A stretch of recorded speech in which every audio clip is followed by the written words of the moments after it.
Hello and welcome to the Aronnax Podcast. My name's Craig Eason. I'm the owner and editorial director of Fathom World, and I am your regular host on this podcast. And with me today, as a very, very, very special guest, is Diane Gilpin, who is one of the most well-known wind experts within the maritime sector. I'll say I've known Diane Gilpin for a number of years. Hi, Di, how are you? Hello, Craig. I'm really well, thank you. Thank you for inviting me. You have just come back from COP26. You've been up in Glasgow, but while you were there, you won an award. You were given a recognition, outstanding contribution to the industry, to the wind propulsion industry, while you're up in COP26. How does it feel to be one of the most widely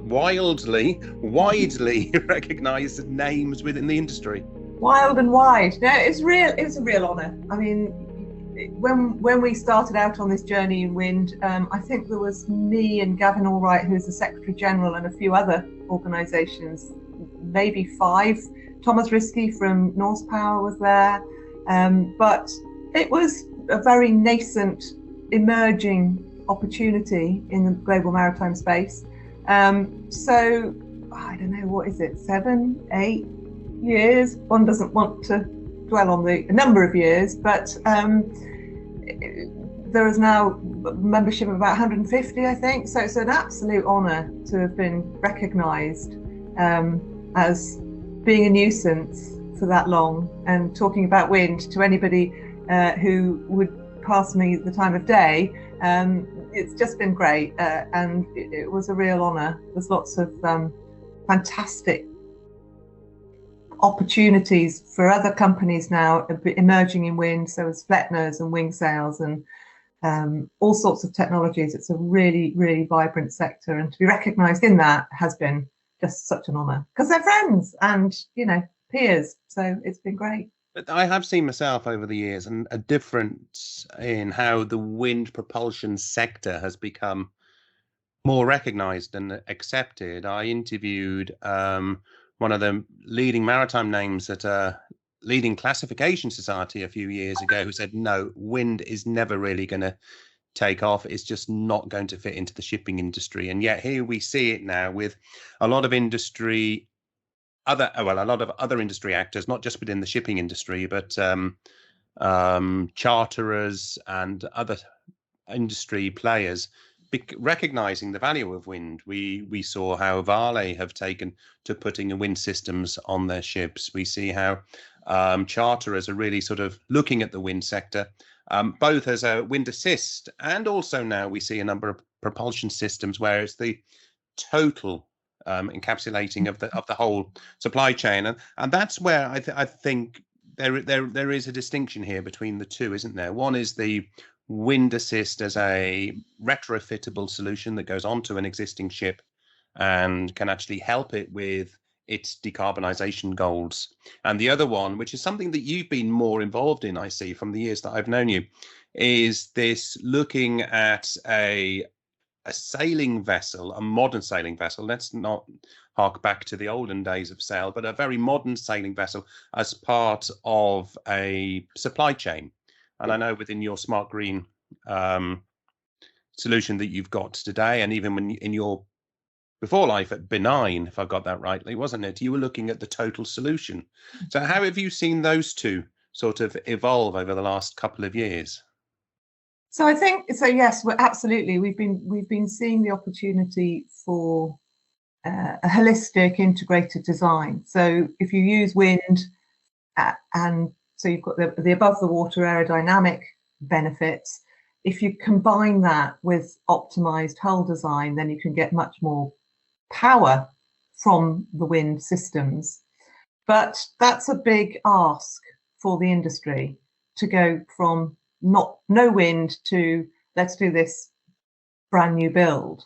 So what we've seen is the market becoming more interested in retrofit solutions, and that's really helpful in the challenge, the climate challenge of reducing emissions in the short term, because we can retrofit relatively quickly and start to drive emissions out of the existing fleet. And so, the whole decarbonisation challenge is really interesting because, we're not going to just chuck the existing fleet in the bin and start again. So there has to be a transitionary period. So I think the way to go is retrofit, which is what we're working on now.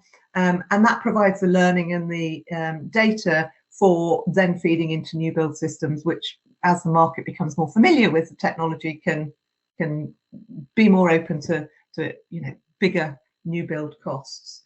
So I think that it's a transition, and we can be transformational with that transition, but we need to start with what we've got. We can't start with where we want to be. We've got to start with where we actually are. And a study for the Department for Transport, the UK Department for Transport, identified 40,000 ships that could be retrofitted. So it's a big enough market for us all to play in. And there's plenty of different solutions that are being developed, but we need to be bringing more of those to market so that we can give confidence to the sector that these things work. It's not just a pretty picture and a bunch of academics doing some maths. This is how does the crew work? Those sorts of really practical things. But I mean, there are a lot of questions. I mean, I've seen a number of companies that began to emerge, say 7 or 8 years ago, with retrofittable solutions that have struggled financially, and really struggled to make that mark, to go from an idea to a concept to doing the trials, to actually then sort of ramping up and commercialization. I'm going to come back to the finance angle at the moment, but do you feel that there's much more of an appetite then for the kind of solutions that we saw 10 years ago, but largely were ignored then, but perhaps are not going to be ignored now? Absolutely. I think that the conversation, I mean, we've talked, we're just back from COP, but the conversation is much more around how do we decarbonise rapidly. We have opportunities for alternative fuels being developed in the future, and that's fantastic, and that must happen. But the IPCC, the scientists say that we've got to start reducing emissions from every sector in the next 8 years by between a third and a half. And the only way that we can do that is through retrofitting wind, and looking at other energy efficiency solutions like route optimization and hull cleaning. And then we can start to make a significant difference in roads. And I think one of the challenges that we had in the past is that people don't really know where to put wind. So it's not a fuel. It's definitely not a fuel because you can't put it in you can't bunker it. So it's energy efficiency, but actually it's more than energy efficiency because it provides direct thrust. So when we think about, let's say, making hydrogen, you make it from offshore wind, and then you transport it back into land as a fuel storage system, in this case hydrogen, and then you transport it about a bit more, and then you put it in a ship and it goes back to sea, and it probably sails past the wind turbine where it was originally made. And my argument is, well, let's just cut out the middleman where we can and use the energy, the power source for direct thrust at the point of service, because that is a much more efficient use of energy. So you lose a lot of the energy in that transit. So if you're making hydrogen for offshore wind, that transport, you only left with about 10% of the energy that you started with. We can use it 100% in the maritime sector. No other sector has that opportunity. So it's power, and it reduces overall emission, overall demand for fuel, and happens to make a big dent in your emissions. I think also there's this visual aspect of this technology, which in the shipping industry, given the way it gets represented in the mainstream news, not necessarily in industry news sites, but in the mainstream news, and the general image of the shipping industry is not necessarily it's not necessarily the cleanest of images, but the sight of these vessels with these rotor sails, the wing sails, or other kinds of systems on board, it's a very, very visual representation of change within this industry, isn't it? It's a very good, positive story. Oh, I think so, and I think there's a really good. So first of all, I would say that shipping has a much better story to tell than it does. It's fantastic, and we as consumers learned about the importance of global supply chains during COVID. And I think we underlined the importance of shipping. But I think there's more to it than that. I think we really have an opportunity to tell a great story about what shipping does for global world, not just trade, but sharing culture and ideas and all sorts of things like that. So I think that shipping has a much better story to tell, and I think we can tell a great story about deploying renewable energy on ships. And one of the things that makes us optimistic is we get a lot of interest from outside of the shipping industry in what we're doing. And I think that has helped us enormously in getting as far as we've got, which is not far enough. We'll come and talk about that in a minute, the funding bit. But, shipping has a place in people's hearts. The world in which we live was built on. Well, there's always been that element of romanticism about the ship sailing over the horizon and coming back safely with the cargo. Yeah, and I think there's a really interesting metaphor there for what we're facing in terms of climate. We don't know quite what the future holds, but we've got to face it. We've got to go over the horizon, not really knowing what's going to happen. But if you've got a great crew, if you've got a great ship, then you are in a really good place. So metaphorically, I use that.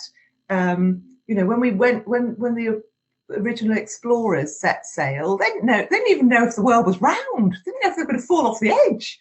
So we need that sort of courage as we go forward into addressing the climate emergency. And I think shipping is a great metaphor for that because of the courage and the romanticism that shipping has kind of reflected in all of us. We need good stories about the future, not the gloom and doom ones around, we're going to be awful. But the thing of those stories, I was not in Glasgow. I wasn't up at COP26.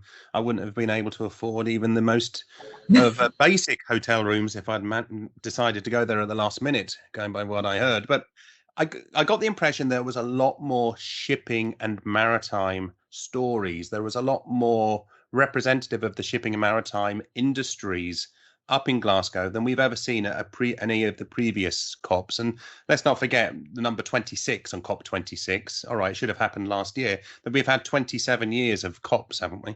And this is the biggest one to see the maritime industry represented. Absolutely. I mean, I did an event at COP23 Paris with the International Chamber of Shipping, where we talked about available technology and so on. And I think that was the only shipping event that happened in Paris. In Glasgow, there were multiple events. The ICS did a long 2-day event with ship owners, but Maritime UK were there, and they did events over the fortnight looking at different technologies at Glasgow College. Malin, the marine engineers on the Clyde, they did a fortnight of maritime related events in a facility that they built. So shipping was there. Global Maritime Forum, Getting to Zero Coalition. Yes, don't recall that bit. Yes, so they were there. It was kind of, there was like a big shipping enclave, and it was really encouraging because on the day after the formal transport day, we hosted an event at Malin with Bureau Veritas, where we tried to bring together all of the disparate conversations that had been going on across the shipping piece and bring it into the context of what we learned at COP26 about, where transport was going.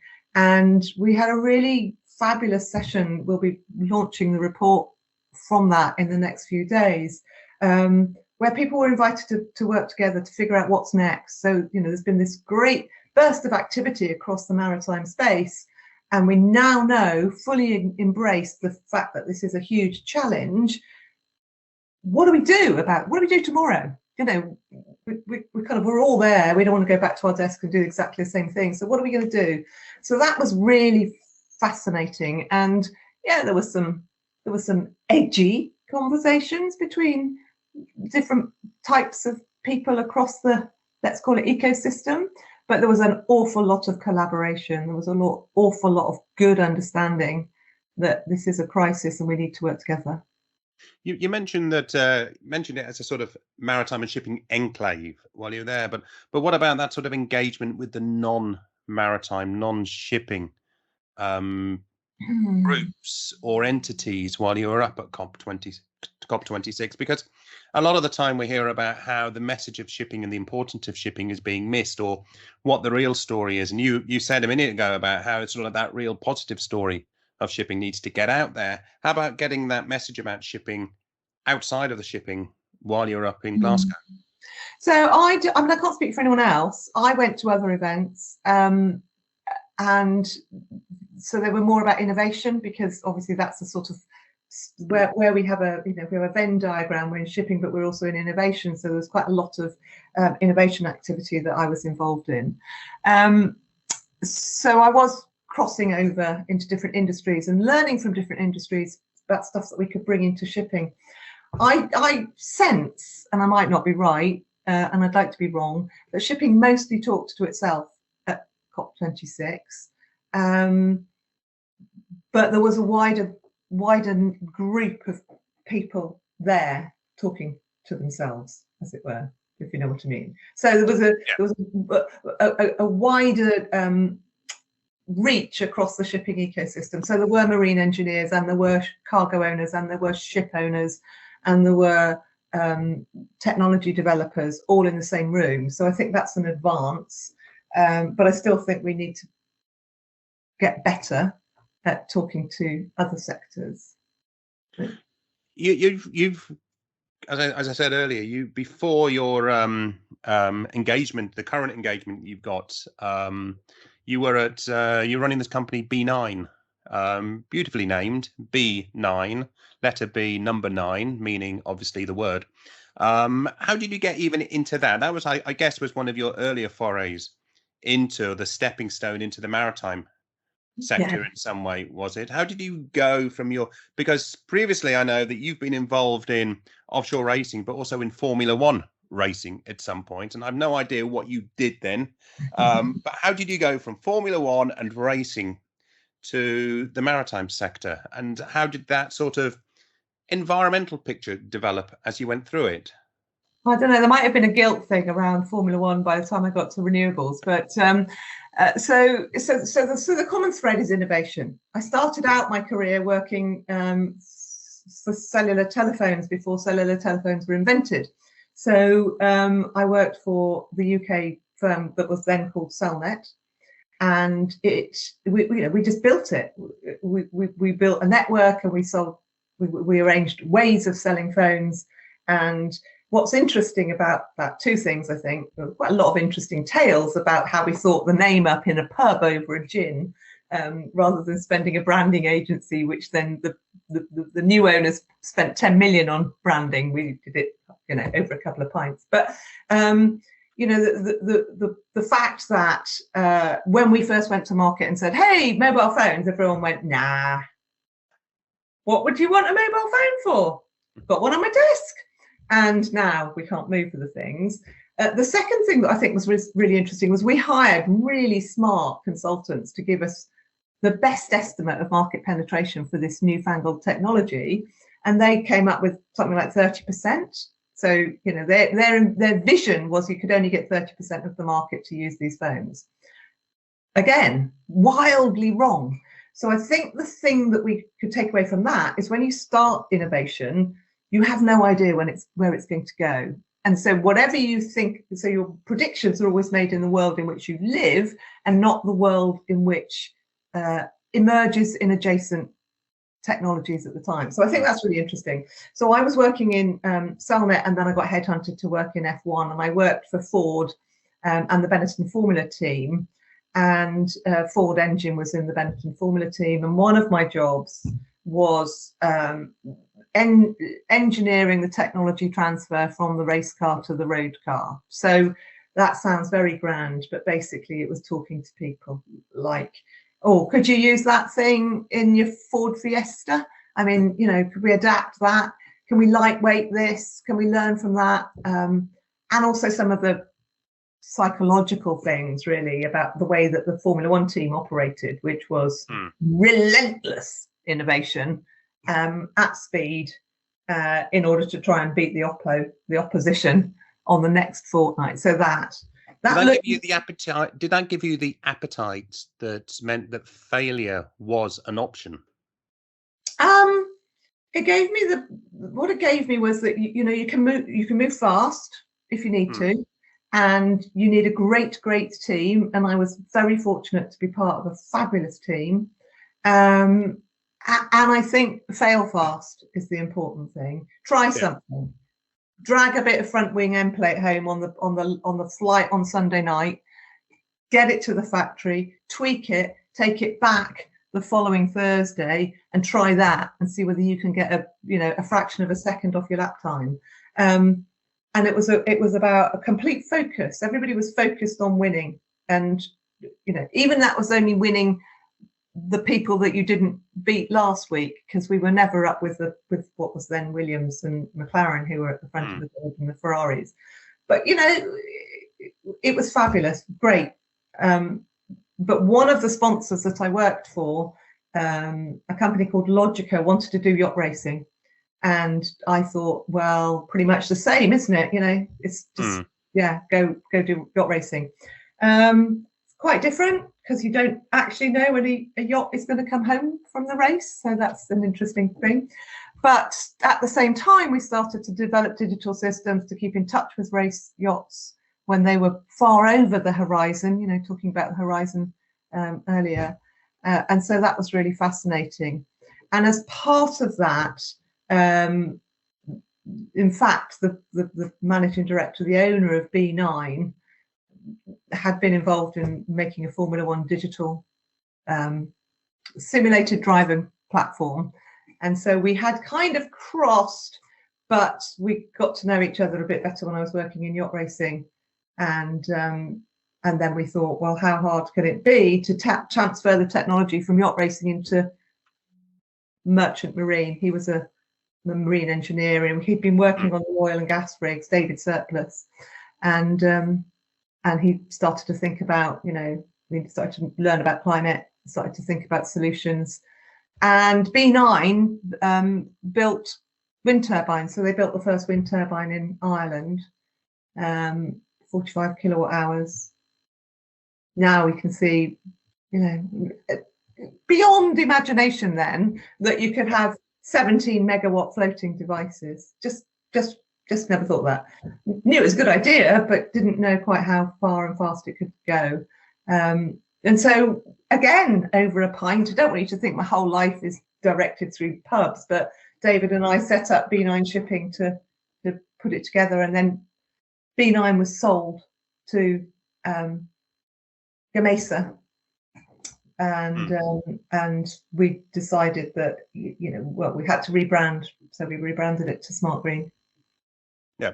And not in a pub, I don't think. Okay, so at least that bit was done over a cup of tea, was it? So yes.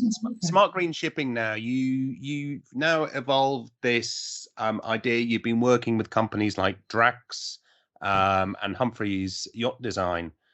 You've been doing this for quite a long time now. I mean, if I was to be critical with you, I'd say, well, I don't see much change yet. From when I first spoke to you, I interviewed you 2 years ago, I think, to talk about what you were seeing as happening with Smart Green Shipping and this relationship with Drax, which is a energy company in the UK. But I think the arrangement, if I'm not mistaken, was about transporting wood chip into the UK. For one of its bioenergy solutions, if I remember rightly. So, so tell me a little bit about then. So what's happened with Smart Green Shipping over the last 2 or 3 years, and where do you see? Because this is where we're going to start having this conversation now about finance, aren't we? Yeah, absolutely. So yes, we were fortunate enough to win an award from Innovate UK, which is a UK government funding for innovation, who's sort of in the name. And Drax were part of the collaboration that won that, and we worked with one of the ships that was owned by Ultrabulk that was moving wood pellets into the UK for the Drax power station. So we were able to model, we used a digital twin of that particular ship, the Ultravolt Tiger, model the ship working with and without wings. We were able to develop the design of the wings with some of the funding that we had. But more importantly, we were able to spend time with the owners, with the crew, with the port, and really get to grips with the practical challenges that they were concerned about. LR were part of the team. So, what are we going to do about visibility when these things are in position? How do we load and discharge? Those sorts of conversations. And so we developed the design for 100% renewable, retractable, automated wing sails. So you don't need to have crew involvement. They're smart. If the wind is blowing from that direction, that they will know which way to turn to harness the amount of wind, the maximum amount of wind. If there's a bridge coming towards them, or if there's too much wind or not enough wind, the rigs know to get out of the way. So really, really cool design. We finished that project at the end of 2019, and we started to talk to Scotland about using marine engineers in Scotland and basing the business up there, because it's a really good place, obviously, the Clyde's heritage. And then we kind of had a big obstacle with COVID, because talking to governments whilst they were dealing with a pandemic was challenging, and talking to critical energy infrastructure whilst they were addressing the issues around a global pandemic, DRAX, critical infrastructure, was also problematic. So we sort of hit a bit of a roadblock because of COVID. But we have subsequently been awarded a grant from Scottish Enterprise and DRAX and a ship owner and the Institution of Mechanical Engineers have supported us in winning a grant from Scottish Enterprise, and we need to unlock that with private finance. And here's the rub. Private finance is incredibly difficult to find, not only for shipping projects, but for multiple, let's call it green solutions. So it's not only renewable energy, it's biodiversity, it's all sorts of commercial opportunities that have been developed by what I call climate entrepreneurs, who are being really smart about the fact we've got to start reducing emissions very quickly. Excuse me, and there's just not, so we hear at COP, we were hearing, oh, there's loads of money, trillions of dollars, but there isn't, $1.6 million for a 3-year project, which is what we need. That doesn't exist. And so, I mean, or if it does, it's incredibly hard to find. And we've worked with some of the best fundraisers in the business. Big banks have been trying to help us. Individual, really well placed people who know people who, private offices, that sort of stuff. And it is really, really hard. No one expected it to be this hard. And I think what we've discovered is it's actually a structural problem. It's not us, although it's very easy to believe that you're a personal failure. It's not. It's about the technology is too early. That's what the most common pushback we get. But why is that still a perceived issue? You and I can list a good dozen vessels currently out sailing the seas with some sort of system on board for wind assist propulsion. We can point to a lot of companies that are developing solutions. Why is there this structural obstacle when it comes to looking for finance, when surely to a point, I understand that there's still some sort of proof that needs to be done in terms of the maturity within the sector, but to a point that we can demonstrate that there are systems working, that there is appetite as well, given what you were talking about earlier on about the way that the industries come together about decarbonisation. So we know there's the appetite, we can demonstrate the technology. So why is there this kind of systematic issue with the finance? So I think it's specifically about this technology. So what we're seeing are the Flettner rotors. The Flettner rotors have demonstrated the technology. They have gone, physical structures on real ships, gone to the water. So that's what so all of the actors are entirely rational. I would say that there's nobody that's being there's no climate deniers in this conversation. It's not irrational, but the finance sector has rules and it can't invest in unproven technology. And that's logical. If you've got any money in a bank, you don't want them to be, throwing it about on stuff that they think, oh, that's quite a nice idea. It's weird. I get that. So the Flettner rotors that we see on the water have got a head start. They've got some funding. Norse Power got some funding earlier in its development that enabled it to demonstrate the technology in the real world. And then once you've done that, it's much easier to get the scale funding. It's much easier to get the next scale funding. Where we're at with the wing technology is that we've developed it in digital computational fluid dynamics suites, but we haven't put metal on decks. And given the market confidence that the systems that we say will work do work, and that the fuel savings that we have done really big maths around, and not us, but the University of Southampton have done, actually stack up in the real world.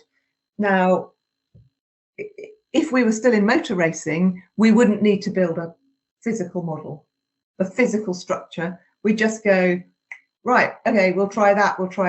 But we're not in motor racing. We're in this much more conservative world where we do need to think, we do need to all adhere to the rules. So we need to demonstrate the technology. Now we need to demonstrate wing technology. We need to demonstrate tidal. We need to demonstrate wave. We need to demonstrate, carbon sequestration in soil. All sorts of technologies are in this terrible, it's called the Valley of Death.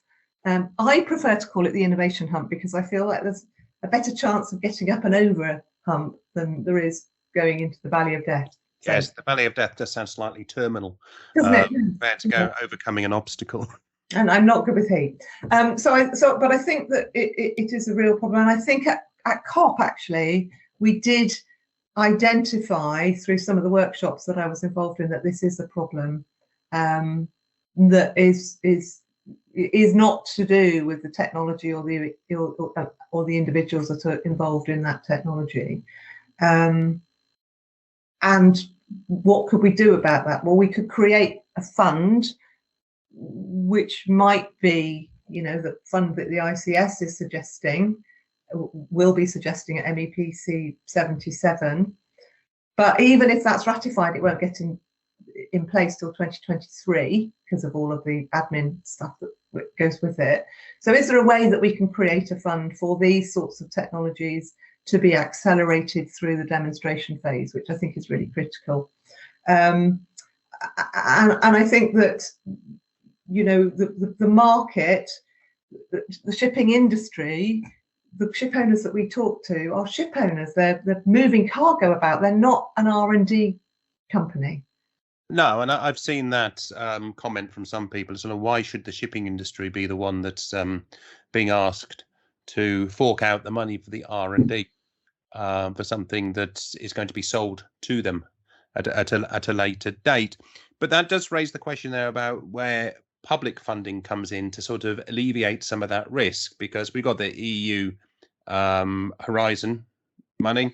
You mentioned UK funding previously. There is UK funding there. There are other institutions that have been known to put up money to sort of help with that R&D. But are we talking here about mostly about public funding and open funding for more nascent R&D rather than that kind of proof of concept before bringing something to the market? Is it also a case of where you are on that development slope? Yeah. So the Innovate UK funding that we won was for feasibility. So that's kind of TRL, technology readiness level 1, 2, 3, 4, very early stage. You've had a good idea. You develop it in the lab, basically, which is what we've done. So it's that. So public money is really helpful, but you still need to unlock it with private money. The way that the system works is you need private money to unlock it. At the feasibility stage, that's probably within the reach of an SME to find the private money. But when you start to get into metal bashing and putting teams of engineers on installations, you're into millions of pounds. So what public money does is it de-risks it, but it still requires private money to be part of the mix to unlock it. And the public money is not paid until the company has paid the invoice. So if you've bought a bit of metal, a chunk of aluminium to make your wings, that might cost you £1 million. Now, as an SME, that means we have to find £1 million to bankroll the whole project because we don't get the money back. So that's a really difficult challenge for a lot of SMEs. And so it's, the money's there, but it's also very difficult and expensive to manage. And so we've seen, for instance, the Clean Maritime demonstrator competition, which is a great initiative through the Department for Transport in the UK. But that project, the winners of that project were mostly big corporations that can manage that cash flow. They've got the deep resources. Yeah. Now, my question about that is, do you then get the most innovative people and the most agile sorts of solutions being developed through those mechanisms? Because, the people that I have been presenting with at COP in innovation forums and things, they're young, smart, small companies, father and son, one particular Unitrove, fantastic hydrogen delivery system developed by a guy called Stephen Lewer and his dad, and they're just brilliant. So there's kind of, there's a different mindset in some of the really innovative stuff that's coming through, and I think where the public funding tends to go is into more establishment. And I would argue that we need to be more innovative about how we do our funding. Have you seen any indications then that is likely to happen? Have you seen any positive signs around that innovation obstacle, or rather not so much innovation obstacle, that sort of realization obstacle? Yeah, I have started to see so there are some realizations coming along. I was talking to somebody yesterday in public funding, and I thought you were going to say in a pub again then. No. I haven't been to a pub since I got back from Glasgow. It's extraordinary. It's probably after effect. But I was talking to this guy, and he said he had to book extra time with his therapist if he was going to apply for EU funding, because it's such a tortuous process. And it's it's time consuming, and there's no guarantee of success. And the way that I see it is that we've kind of created this hero figure of the entrepreneur. It's a Steve Jobs, or it's a Zuckerberg or something. They're going to invent something in their garage, and then they're going to be multi-billionaires. And so if that's what government is supporting, then absolutely it's right that the entrepreneur should put some risk, skin in the game. But we are facing a climate emergency, and climate entrepreneurs have different motivation. Yes, we want to make money, of course we do, and we want to make stacks of it for the people that invest in us. But primarily, we want to get to market so we can start to drive down emissions. And so the argument that I'm making is that there are different criteria we should be applying to assessing climate solutions. Yeah. Well, let's see where that goes. We're running out of time now. We've been talking for quite a long time, about 45 minutes, and I'm not sure how long people would like to listen to mine or your voices. Although, as in the past, Diane Gilpin, we have had conversations lasting 2 or 3 hours. And they have been in a pub. So Yes. next time I see you, I must buy you a pint. Look forward to that. Di, it's been great talking to you. Well done on surviving COP26. Glad to see it was a good success for you in some respects, even though still a challenge. And anybody who's listening to the Aronnax podcast, do remember that they can sign up through their various favourite podcast apps to get regular updates and to see the back stories that I've done over the last couple of years, and go onto the Fathom World website where you can subscribe to my irregular once a fortnight newsletter and read other stories to do with the transformation of the maritime and shipping industry. So until the next time, from me, it's goodbye, and from Diane Gilpin, goodbye. Thank you very much.